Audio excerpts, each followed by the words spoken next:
One day I woke up and wanted to stuff myself with much meat as possible.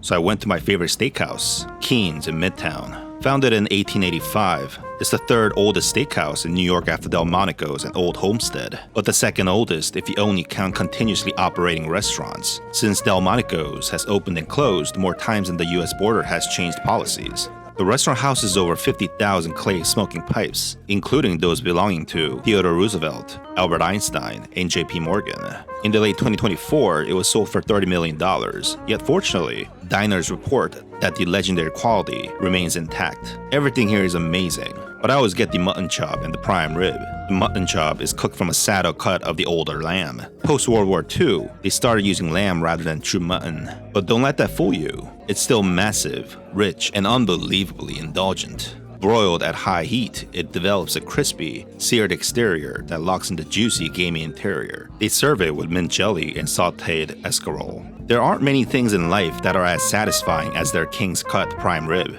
Eating this steak is a visceral experience. It's enormous, juicy, tender, and full of beefy flavor. It's perfectly seasoned with a woody, smoky crust. This is one of my favorite steaks of all time. And believe it or not, compared to the newer fancy steakhouses that cost an arm and a leg, this ginormous prime rib is the most reasonably priced prime rib in the city. I'm actually not even kidding. Prime rib at Le Tador is 1/3 the size and is $130, although Keen's famously uses USDA prime from purveyors like Pat LaFrida. Le Tador uses American Wagyu from Scarborough Ranch. Beef is also almost 3 times more expensive in Seoul, which makes me very inclined to eat more steaks while I'm here. I have a particular way of eating the ribeye cut. I separate the spinalis dorsi and use it as a cleanser as I tackle the longissimus dorsi. It is by far my favorite part of the cow. The first bite of that spinalis dorsi is a religious, holy experience.